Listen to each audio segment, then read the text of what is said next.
Hello, everyone, and welcome back. My name is Greg Furman, and this is the VantagePoint AI Market Outlook for the week of November the 8th, 2021. Now, to get started this week, we're going to begin with the very important US dollar index. Now, just a quick review of what we'll be using in this week's presentation. We're going to be using the 44-week look back, bars not candles, our predicted short, medium, and long-term difference, which with, of course, our neural index, our point in time, which I'll discuss in a moment, our predicted highs and predicted lows, our triple EMA cross that's been modified where I've removed the T-cross short and the T-cross medium, and we are going to focus this week solely on the T-cross long and, of course, the very popular verified support and resistance zones. Now, we're coming off a very volatile week, but the dollar did very, very well. Now, as we move into the fourth quarter, we want to make sure we're doing complete and thorough analysis so we understand where we are in our trading. Now, our point in time is set at the yearly opening price. So looking at this and going back over a 1 year period, we can see a very clear structure of a very bullish US dollar in 2021. Now, we are getting very toppy up here. What we need to do here in order for the dollar to advance is clear this very important resistance level that I've discussed repeatedly over the last probably several months now, and that's coming in at or about the 94.75 level. Now, we've come up and tested this after the payroll number, but we need to break through, get out of this channel, and start advancing. Now, the seasonality of the dollar is that it usually doesn't do very well in the latter part of November and December, but with that very impressive payroll number on Friday, the dollar does stand a chance to break higher. Now, looking at going into Monday's trading, our predicted low on the VP software is, as you can see, the predicted low is coming in at approximately the 94 level, and we have our T-cross long, our main predicted moving average pivot level, which is coming in at 93.88. So we would look for the market to hold above this for continued dollar strength. Now, the pink line and the blue line down here, the pink line represents the medium-term trend and the blue line represents the long-term trend. They have both moved above the zero line, but the neural index is still picking up on a little bit of a bearish signal looking at some of those 31 markets that are used for correlation, to determine dollar direction. So for now, we're looking to hold above that key pivot level. And again, in my respectful opinion, you'll hear mixed commentary over the last several months on the payroll number, but it was a very good payroll number, but so were the other ones. The U3 number, again, in my respectful opinion, only the market is paying far too much attention to this number. The U6 number is the one we look at. We've had a steady decline in that for months now, and those jobs numbers are starting to improve because of that. So again, a very good payroll number right across the board, which should help support the dollar going into next week's trading. Now, the S&P 500 also benefiting from this. As you can see, these ranges on the S&P are getting very, very narrow with the predicted high and predicted low. Our key pivot level there coming in for this coming week, the T-cross long is 45.71. My concern is that we have moved a considerable distance away from this particular level, and that usually suggests that a retracement back to this predicted moving average is imminent or very, very likely. So again, be very cautious because we've got our predicted differences starting to turn down, our neural index is down, but the market is clearly still bullish while we're holding above this very important vantage point level, the T-cross long right here at 45.71. Now, looking at gold, gold has taken a big move up on Friday for very little reason other than yields falling slightly. I anticipate the yield on the 10-year next week is probably going to retake the 1.6 level. That should push gold back down. But again, as I've stated for many, many weeks, if not months now, that the gold must clear this very stiff resistance at 1833. Our point in time, which is based around the yearly opening price, is 1885. Now, when we look at gold over the calendar year, to dispel that myth that gold has been bullish in 2021, it's just simply not factual, guys. We've been below this yearly opening price for 95% of the calendar year. So gold, there is a seasonality that gold can strengthen with dollar weakness going into the end of November and December. But with that strong payroll number and the Fed on standby, ready to end the QE and to possibly look at rates, that there's a dark cloud still hanging over gold. So for now, we would look to sell into the 1833 mark until such time as that resistance is broken. But again, we still have that very important yearly opening price sitting up at approximately 1886, which is likely to contain any further upside. Now, as we look at Bitcoin again, stalling out a little bit here, but I would argue again, this is our T-cross long. We can see that this dark colored blue line is once again a key pivot area using the VantagePoint software, which can take some of the confusion out of it with crossover points and things like that. It can be a little bit cleaner and easier to read the chart that in theory, as long as Bitcoin is above that T-cross long at 61,282, then it's technically still bullish. We can assess that our point in time here, our open price on time, 28.98. So it really does show how bullish that once again in 2021, just like all the other years, how bullish Bitcoin has actually been, doubling, more than doubling on the calendar year. So I don't think we're going to be retracing back to the yearly opening price at any time soon. And not to mention, we have very, very strong additional verified support coming in down at that low at 58,201. Now, as we look at, again, we have oil prices here that have been very, very bullish on the year. But oil doesn't always have the greatest fourth quarter here. It's usually dependent on equity markets. So when we look at this right now, we can see that we've crossed over 2 days in a row. We've crossed over that key vantage point T-cross long. This is a very, very powerful predicted moving average. The theory here, above it long, below it short.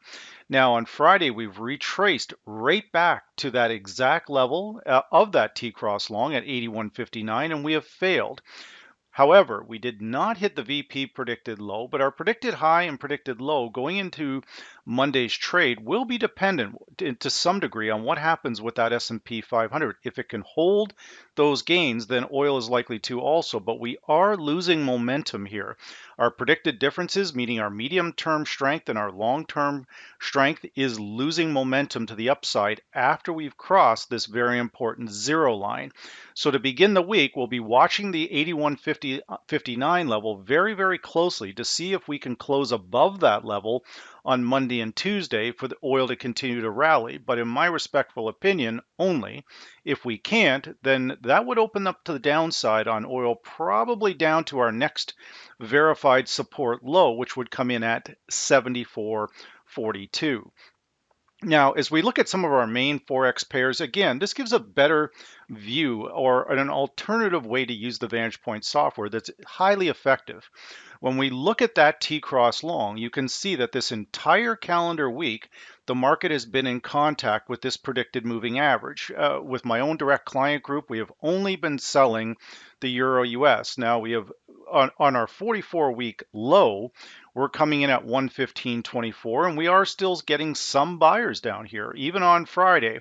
But if there's any bullish momentum here in the euro, gold must break through that 1833 level. The correlation there is still very high, but on top of that, we must break through this T-cross long at 116.07 and stay above it. Now, the contrarian signal forming here is you can see this pink line crossing this blue line. That means the medium-term trend is softening against the longer-term trend. So I would anticipate at the very least, we're probably going to have some kind of corrective move back to 116.07 or to the verified resistance high coming in at 116.92. But as you can see, the Vantage Point predicted high on a number of these days, it couldn't get to the predicted high because it was unable to cross over this T-cross long. So it's very important to use more than just one indicator in your trading because again, this is a very mixed bag. We're our point in time, the yearly opening price is 122.41. The euro,